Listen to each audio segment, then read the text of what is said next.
All right, this is going to be a pleasure, man. This is kind of deja vu for me. 20-some years ago, this next guest interviewed me for some things, and now I get to flip it around and do the honors. Please welcome to the stage from EVIT, the gold mine, 90.7 and 92.7, the operational manager, Mr. Bruce Kelly. Come on up, Bruce.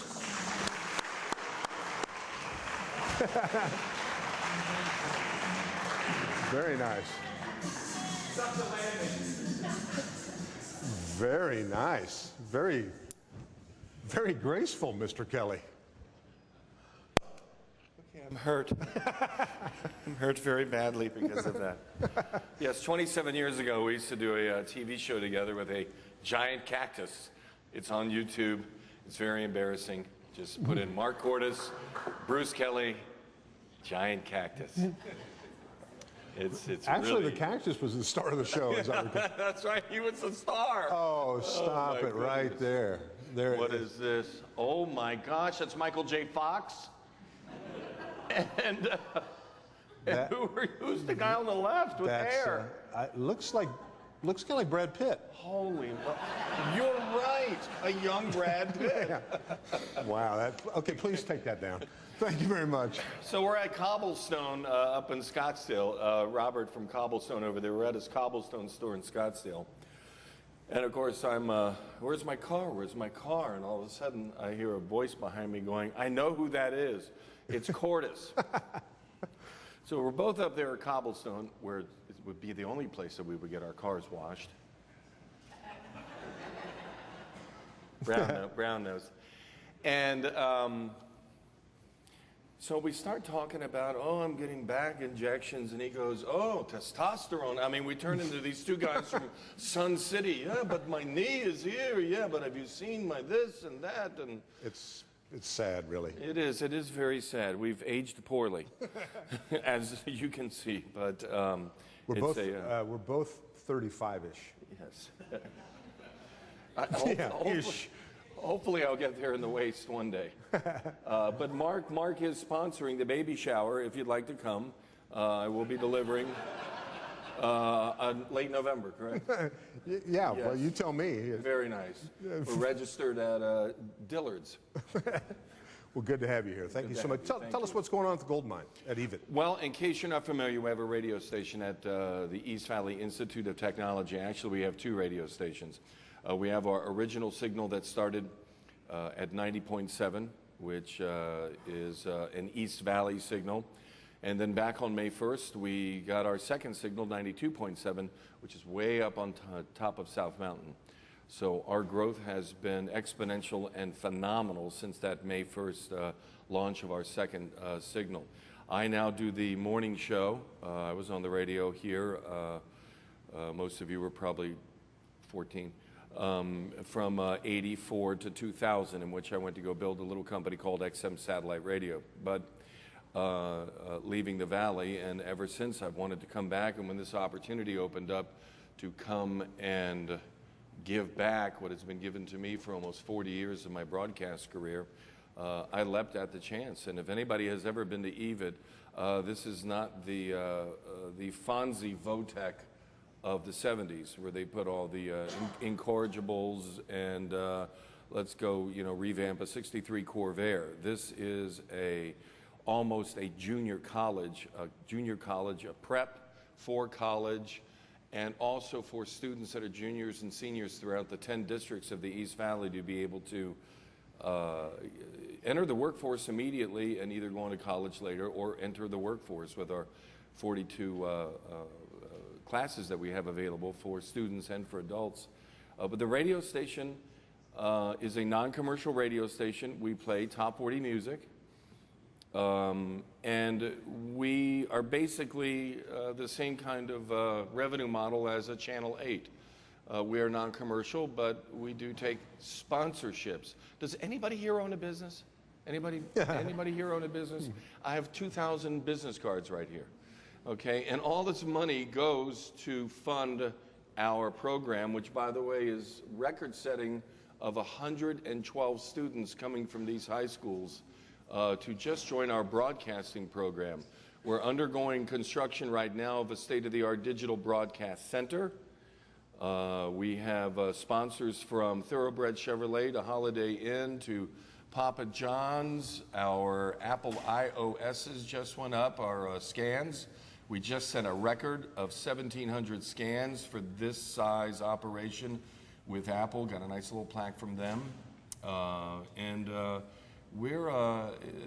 This is a startup, and I love startup businesses because it's a lot of hard work. You get to see it from ground zero. There's a lot of blood, sweat, and tears, but you get to see the results in the end. And the results in the end are the students are getting an education that they would never get. Back when I was 14, I was dumping trash cans and radio stations back in the early 70s, and that's the way you got into this business. But we teach more than just being a on-air talent. We teach marketing, graphics. We have a whole combined program called BAM, tell me to shut up whenever you want me to. Broadcast audio media marketing. So we have TV studios. We've got it all, and it's an exciting place to be. Dr. Sally Downey, I'm sure most of you know her, is basically, when I was in the Army, she's basically my first sergeant. So if you need it to get done, Dr. Sally will get it done, and we're just so happy with the huge growth. We have now over 100,000 listeners throughout the valley. That quickly, since May, we got that signal on top of South Mountain. So wow, nicely done. We're humming. Yeah, we're very proud, and I'm proud to brag about it. Well, you've come a long way. I went on your Wikipedia page, and I know that you were the king of the PR stunts years ago. Can you share a couple of those with us? What did, Well, back in the 70s and 80s, disc jockeys had to do really stupid things to get noticed. And not that I would be beyond that right now, but let me see. I jumped in 10,000 gallons of Jell-O to set a world's record. I sat in all 67,000 seats. Now, these are all for charity purposes. I sat in 67,000 seats in the old Three Rivers Stadium in Pittsburgh. I pogo sticked the Boston Marathon. This is the reason why I have a back problem now, and I'm getting injections. So I pogo stick the Boston Marathon in 3 days. Let me see. That's hilarious. Well, what did you expect?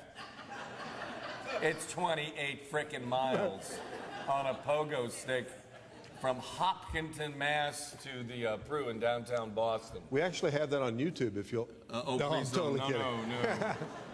No. That was, I either did it or it was a hallucination, but it's in Wikipedia, so it must be true. But I also was the announcer for Dan Snyder for the Washington Redskins when he took over the Redskins for 2 years. And I am still the only NFL announcer ever to be fined for interrupting a game on Mr. Snyder's orders and fined $60,000. And we beat Tampa Bay in the playoff game. So, you know, there's some of the things that you have to do in order to get recognized. Unfortunately, I'm frail and old right now, so I may, you know, basically may have to set a world sleeping record or something like that. I'm still getting the visual of you jumping into a huge thing of Jell-O out of my head. Well, it was at an amusement park. You know, it was called King's Dominion. Paramount owns it. And there was this dumb thing where people were jumping in Jell-O, and I said, well, 2,000, I'll do 10,000 gallons. So they built this pool about 8 feet deep. They put in orange Jell-O. They put it inside of a one of their freezers in their fast food places that were in the park, and let it sit there for about 4 days and gel. And then they put whipped cream and cherries on top of it, and I came in a white limo and a white tuxedo, and they had a little diving board for me. And it was the most pleasurable experience I've ever had in my life. I was swimming in Jell-O. It was bizarre. But I was eating the Jell-O. I was floating around and backstroking, doing the breaststroke. I'm the Michael Phelps of Jell-O, basically. So that's just one of the weird things. Right now, I'm trying to cook something else up too, because the one thing we don't have, since all of our revenue does go to operate and get really neat T-shirts like this, so we can present ourselves as a professional radio station on the same level as the Clear Channels, CBS's, Entercom's, all of the majors, Bonneville. We want to put the students in a professional context. We are the U.S.'s most powerful high school radio station. We reach the most people that capability to, but at the same time, we want to run it like they're in the major leagues. And that's how we're going to grow their skill sets.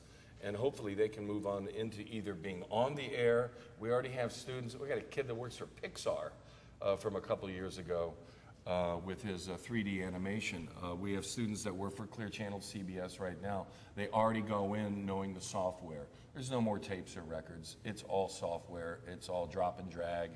And they go in knowing what to do. And the local radio stations are happy that we're here. We also have various talents that are on radio stations across the country. And if not, they can learn how to sell, they can learn how to market and build the websites, and it's an all-around program. Very cool, very nice. Time for one question. Anybody got a question for Bruce? Especially about spending money. Well, that worked. No questions? All right, I think that's... We'll be opening our brand new state-of-the-art broadcast center, all digital, coming up in late October after construction finishes, and I'll make sure through Sally and the chamber that all of you are invited for a tour, because it is really going to compete with the majors around here as far as capability, technology, and looks. It's very cool, and I hope all of you can come to our big coming out party. Thanks for having me here today. This guy is one of the most talented guys in the world, and our friends right here at Crescent Crown are our rear neighbors right across the track. Mark and I have been building a tunnel to try and get under the, like the gallows. We're trying to get into the cooler underneath, but thank you for having me here today. Thank you so much. Bruce Kelly. Thanks, Bruce.